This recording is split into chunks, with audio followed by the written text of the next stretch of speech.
क्या है? ज्ञानी तो तू है और अज्ञानी तो मैं हूं।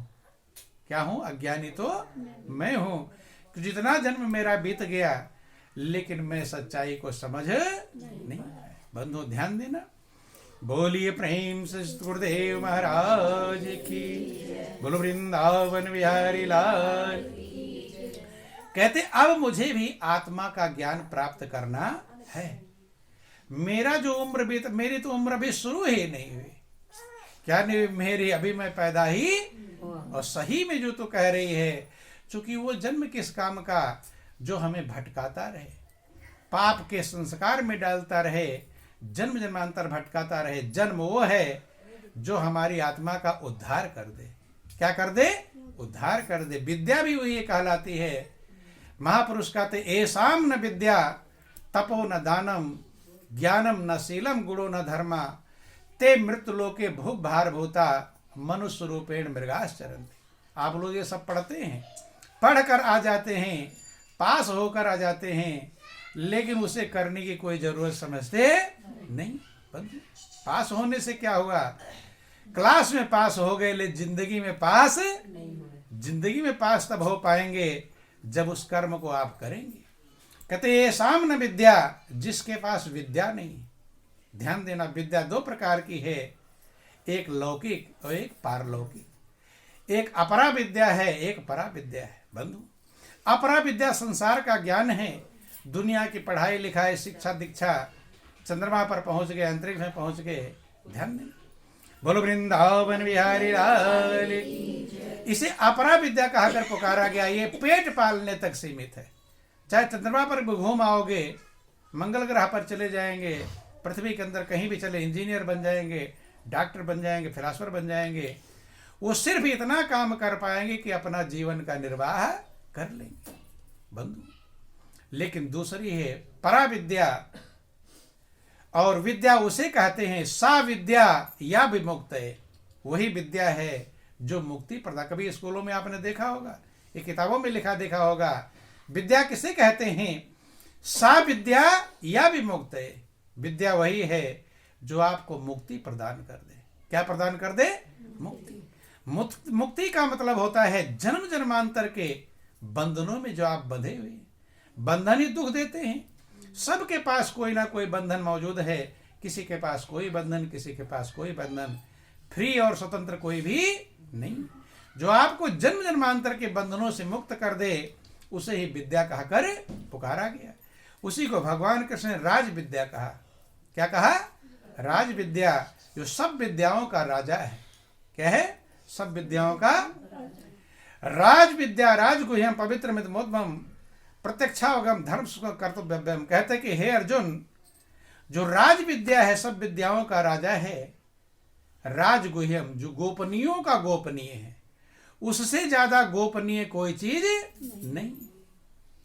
कभी कभी कुछ लोग गुरु से ज्ञान ले लेते हैं तो दूसरे लोग पूछते हैं, भाई क्या ज्ञान दिया है, बताओ मुझे। तो लोग कहते हैं ये बताना नहीं। तो लोग कहते हैं ये कौन सा ज्ञान है जो किसी को बताते नहीं। ध्यान देना। बोलो वृंदावन बिहारी लाल की। और कुछ लोग कहते हैं कि भाई कोई ज्ञान की चीज है तो सबको बताओ तो सबका भला होगा। कहते हैं कि नहीं? भाई अच्छी चीज कोई पागे वो सबको बताओ, सबका भला होगा। और ये कौन सा गुरु ने मना कर दिया है कि ज्ञान किसी को बताना? उल्टा मानते हैं। पत्नी को ज्ञान मिल गया तो पति कहता है ये कौन सा तुझे ज्ञान दे दिए, मैं तो तुम्हारा पति हूं है और तुम मुझे नहीं बता रही। ध्यान देना, ये सब ने गोपनीय कहा है। क्या कहा है? गोपनीय। राजगुह्यम कहते वो गोपनीयों का गोपनीय है। कौन कहते? भगवान कृष्ण। इसी को भगवान राम रामायण में गुप्त मत कहते हैं। क्या कहते हैं? गुप्त मत। कि और एक सगुप्त मत सब ही कहो कर जोरी, और शंकर भजन बिना नर भगति न पावई मोर। भगवान राम गुप्त मत कहते हैं। भगवान कृष्ण गीता में राजगुह्यम कहकर गोपनीयों का गोपनीय कहकर पुकारते हैं। बंधु, वो गोपनीय, और जो चीज गोपनीय होती है वही कीमती होती है, और वास्तव में उसे खोला ही नहीं जा सकता। नहीं समझ में आए? कोई अगर बताना चाहे तो बता भी नहीं सकता। कैसे नहीं बता सकता? जैसे गूंगा को गुड़ खिला दो, अब पूछो कि कैसा है, तो बता देगा? तो वो कहेगा अरे गुरु ने मना कर दिया है कि बताना, मैं तो बताएगा कैसे? चूंकि जो अनुभव करता है उसके पास जुबान नहीं। बंधु ध्यान समझना, आत्मा, महापुरुष कहते हैं आत्म अनुभव ज्ञान की, और जो कोई पूछे बात, ओ सो गूंगा गुड़ खाई के, कहे कौन मुख स्वाद। आत्मा के अनुभव की बात अगर कोई पूछेगा तो कोई किसी को बता सकता नहीं, बताने वाला है ही नहीं। नहीं समझ में? कैसे? क्या बता पाएगा? कितना भी बताते रहो कि संतरा ऐसा था, खट्टा था, मीठा था, दूसरा जान जाएगा। अगर संतरे का स्वाद जानना है तो हम संतरा खाकर ही जान पाएंगे, बताते रहे जिंदगी भर कभी स्वाद समझ नहीं। ऐसे जो आत्मा का अनुभव है, कहते राज विद्या राजगुह्यम पवित्र मधुमम, वही पवित्र करने वाला है। जब तक उसका अनुभव आपको नहीं प्राप्त होगा तब तक आप पवित्र नहीं बन।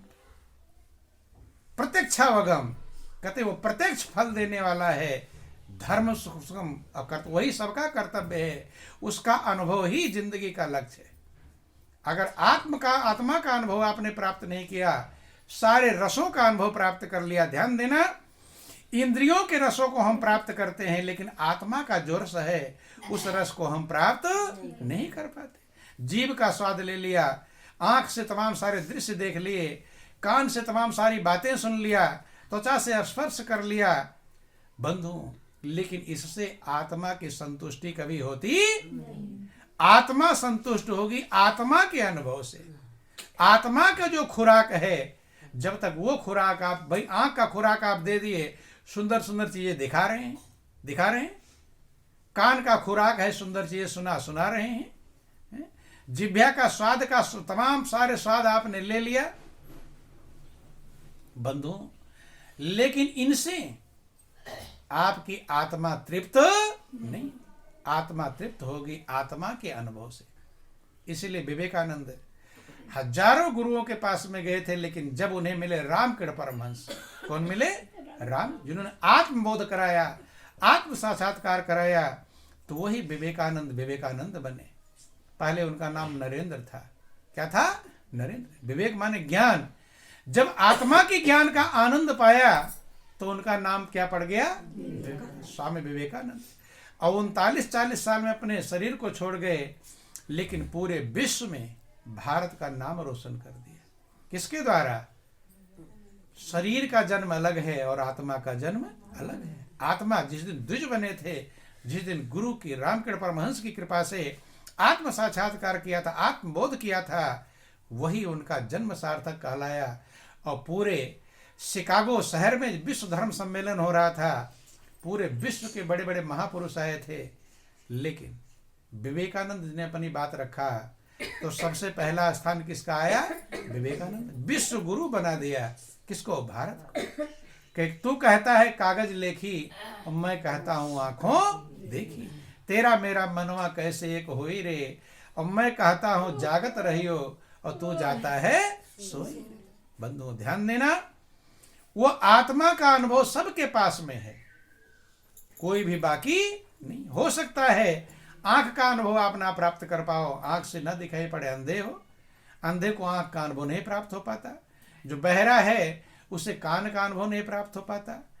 किसी किसी की जीभ का स्वाद खराब हो जाता है। एक व्यक्ति मिला जो कहता है कि लगता है कि मैं कुछ खा रहा हूं लेकिन मुझे कुछ स्वाद पता चलता नहीं। तो ऐसे भी लोग जीते हैं संसार में बंधु। लेकिन एक अनुभव, एक ज्ञान सब प्राप्त करने के अधिकारी हैं, वो है आत्मा का ज्ञान। और इसीलिए कहा आत्म ज्ञान बिना नर भटके, और क्या मथुरा क्या काशी, और पानी में मीन प्यासी रे, मुझे सुन सुनी आवे हांसी। महापुरुष कहते हैं कि आत्मज्ञान के बिना मनुष्य मथुरा काशी वृंदावन हरिद्वार ऋषिकेश सब जगह भटकता रहता है, लेकिन आत्मा की संतुष्टि प्राप्त नहीं कर पाता। बंधु, छोटा सा भजन समझने का प्रयास करेंगे कि पानी में मीन प्यासी रे, मोहे सुनी सुनी आवे सी। पानी में मीन प्यासी, मोहे सुनी सुनी आवे हाँसी। पानी में मीन प्यासी, आत्म ज्ञान बिना नर भटके। आत्म आत्म ज्ञान बिना नर भटके। आत्म ज्ञान बिना नर भटके। क्या मथुरा क्या काशी, पानी में मीन प्यासी। मोहे सुनी सुनी आवे हाँसी। पानी में मीन प्यासी, मोहे सुनी सुनी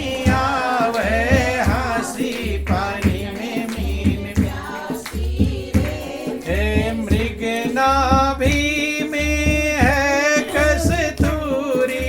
मृग नाभि में है कस्तूरी, बन बन फिरत उदासी। पानी में मीन प्यासी, मोहे सुनी सुनी आवे हाँसी। पानी में मीन प्यासी, मोहे सुनी सुनी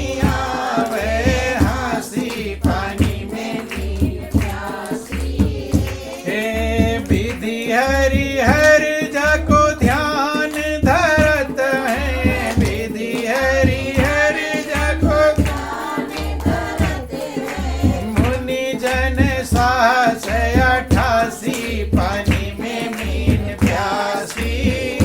मोहे सुनी सुनी आवे हाँसी। पानी में मीन प्यासी, सोई हंस घट माही। सोई हंस तेरे घट माही। सोई हंस तेरे घट माही। सोई हंस तेरे घट माही। अलख पुरुष अविनाशी, पानी में मीन प्यासी।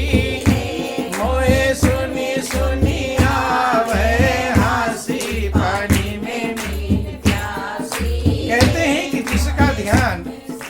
ब्रह्मा विष्णु शंकर 88,000 ऋषि मुनि जिसका ध्यान करते हैं, सोई हंस, हंस माने आत्मा, तेरे घटमाई, वही आत्मा आपके अंदर मौजूद है। अलग पुरुष अविनाशी, जो अलग पुरुष है अर्थात इन आंखों से जिसको लखा नहीं जा सकता।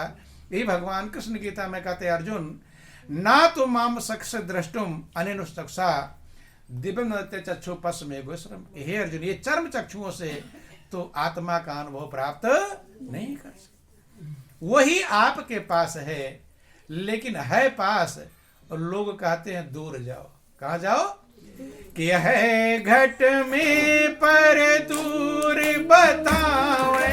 है घट में पर दूर बतावे। दूर की बात निराशी, पानी में मीन प्यासी। मोहे सुनी सुनी आवे हाँसी। पानी में मीन प्यासी। हाँ कहते कबीर सुनो भाई साधो। कहते कबीर सुनो भाई साधो। गुरु बिन भरम न जासी। पानी में मीन प्यासी। मोहे सुनी सुनी